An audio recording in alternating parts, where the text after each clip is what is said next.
Bonjour à tous. Alors, comme promis, la correction du deuxième TP virtuel. Je vous rappelle donc qu'il s'agissait d'une lame encastrée que l'on fait vibrer. Alors, chez moi, j'ai bricolé le petit montage où ici vous voyez donc un réglé qui fait office de lame. En plus, ça me permet d'avoir une idée de la longueur. Vous avez le détecteur qui est en fait le capteur inductif que j'ai démonté de mon imprimante 3D, qui est connecté ici là, sur la patte numéro 2 qui gère les interruptions pour pouvoir compter le nombre de passages pendant une durée donnée. Et l'algorithme utilisé nous permet de récupérer la fréquence ici sur l'afficheur LCD et le carré de la période, enfin 1000 fois le carré de la période. Ça en aura besoin après pour traiter les données. Surtout lorsqu'on va rajouter ici les petits aimants, les aimants bleus qui étaient sur mon frigo, un petit aimant un peu puissant qui tient aussi sur le réglé, qu'on va fixer ici à l'extrémité. Et donc la présence de ces aimants font office de masse additionnelle et donc vont modifier la fréquence de vibration. Et vous verrez dans les tableaux les valeurs justement qui diminuent lorsque la masse additionnelle augmente. Et ici, vous avez une petite LED que j'ai récupérée de mon PC aussi. J'ai démonté le boîtier pour pouvoir afficher donc la position du réglé. Lorsqu'on est en position haute, ben, la LED s'éclaire. Lorsqu'elle est en position basse, la LED s'éteint. Et donc en fait, la LED s'allume et s'éteint à chaque période. Contrairement au capteur qui lui détecte chaque passage. N'oubliez pas que une période, on part du haut, on va en bas, on revient en haut. Donc on est passé deux fois devant le capteur. Donc ça c'est important dans l'algorithme, parce qu'on n'est pas dans le cas d'une roue qui tourne, mais bien dans une lame qui va et qui vient. Donc un aller-retour, deux impulsions, une période. Voilà pour la présentation du dispositif expérimental. Maintenant on va passer donc à la théorie. Donc je vous rappelle, il s'agissait du projet Avatar. C'est un projet qui avait été soutenu moi par la DESIN-SUN, donc le système, le service université numérique. Donc c'était le projet Avatar, donc analyse vibratoire assistée technologiquement par l'Arduino pour la rigidité. Puisqu'en fait dans cette expérience, on va remonter en fait à la raideur donc du réglé ou de la lame métallique, de façon à déterminer le module Young du matériau, la masse volumique et également donc la célérité du son dans le matériau. Alors, comme vous voyez ici sur ce petit schéma, vous avez l'évolution au cours du temps de la position verticale de l'extrémité de la lame. Donc on déclenche le temps au moment où la lame est armée en position haute et ensuite on passe par le bas, on revient en haut, on revient en bas. Et donc vous voyez qu'effectivement si je mets un détecteur quelque part ici, chaque passage devant le détecteur va donner une impulsion. Et c'est bien ce que je disais, entre deux passages par des minimums ici, on aura compté donc deux impulsions ici et là. Et ça va nous donner donc la période. La période étant l'inverse de la fréquence. Alors la poutre encastrée, c'est quoi? C'est donc une lame qui a une certaine épaisseur, H, une certaine longueur, encastrée, L, le système de bridage, ici, donc c'est clamp en anglais, bridé, donc c'est serré. Moi j'ai utilisé à la maison un serre-joint que j'avais sous la main. Et on va pouvoir aussi, sous l'effet d'une masse additionnelle, modifier la charge P et donc modifier la flèche donc de la poutre. Donc nous, on va déterminer la fréquence F0 qui est ici, et la pente de la droite qu'on va obtenir F0 en fonction de 1 sur L le carré va nous permettre d'estimer la vitesse de propagation du son qui est directement lié à deux grandeurs caractéristiques du matériau, son module Young et sa densité ou masse volumique.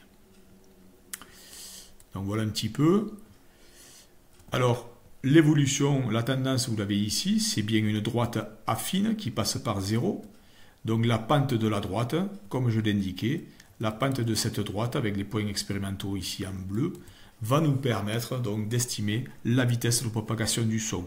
Cette vitesse est importante puisque c'est elle qui est utilisée en contrôle non destructif pour la propagation des ondes ultrasonores, pour la détection de défauts, des fissures, des trous, des retassures, dans le cas du contrôle. Lorsqu'on va rajouter donc une masse additionnelle, mais déjà on a une première observation expérimentale, c'est que suivant où on positionne la masse, donc le petit aimant sur la lame, on n'aura pas forcément la même période à l'arrivée. Donc là il faut être très précautionneux lorsqu'on est en TP, donc un TP réel, et il faut bien mettre l'aimant à l'extrémité pour avoir une estimation correcte de la période. Donc ça c'est le petit détail pratique, il faut y faire attention, sinon on a une forte dispersion dans les valeurs et ça fausse pas mal les résultats.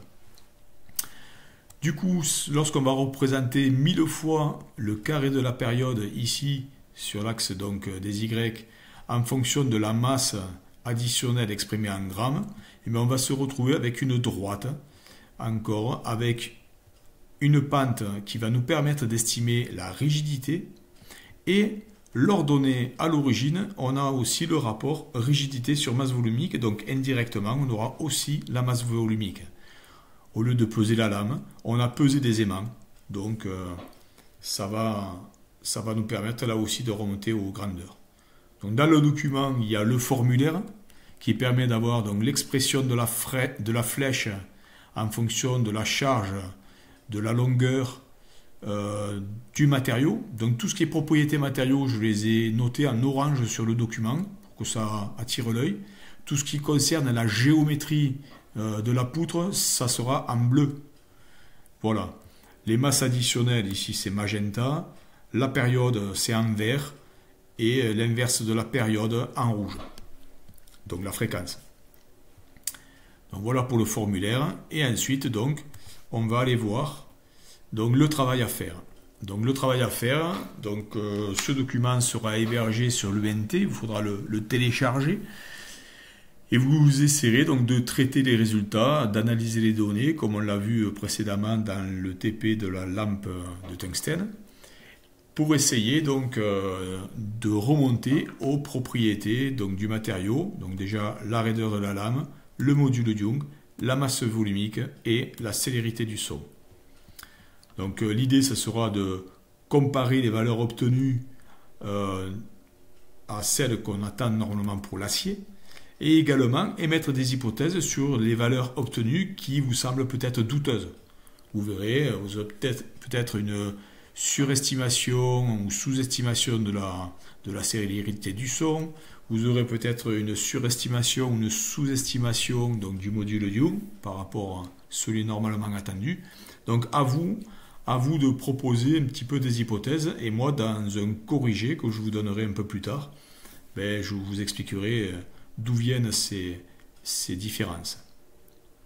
Donc j'ai redonné ici dans le tableau 1 les longueurs mesurées, enfin imposées par les étudiants, les longueurs d'encastrement, et les fréquences que mon groupe a obtenues. Voilà, avec deux chiffres après la virgule, donc les fréquences en Hertz. L'idée donc c'est de me tracer la courbe F0 en fonction de 1 sur L carré. Il y a une double échelle, où on est linéaire en bas en 1 sur L carré, mais pour avoir un peu plus de recul, c'est toujours intéressant de redonner les valeurs vraies. Et moi, en plus, ça c'est la force de LaTeX, donc le logiciel que j'utilise pour créer mes documents, mes courbes, de pouvoir quand même travailler un peu plus correctement, proprement, d'un point de vue scientifique. Donc voilà. Et ensuite, la deuxième série d'expériences, elle a obtenu pour une longueur d'encastrement, en faisant varier les masses ajoutées. Ici, vous voyez 0, ça correspond à la situation où on n'a pas mis d'aimant à l'extrémité. Donc, on retombe ici sur le carré de la période qui correspond à la fréquence propre, à F0. Donc, c'est celle qui est notée T0 dans le document.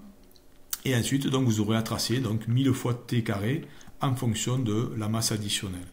Alors pourquoi j'ai pris 1000 t carré et j'ai laissé la masse additionnelle en grammes? Bien, on a un facteur 1000 dans les deux cas qui se simplifie quand on regarde un petit peu les équations, mais surtout qui permet d'avoir des valeurs entières qui sont moins source d'erreur lorsqu'on va reporter des points sur un graphique que lorsqu'on manipule des puissances de 10. Donc voilà. Voilà pour le document. Donc je vous souhaite un bon travail et je reviendrai vers vous un peu plus tard pour la correction. Merci de votre attention.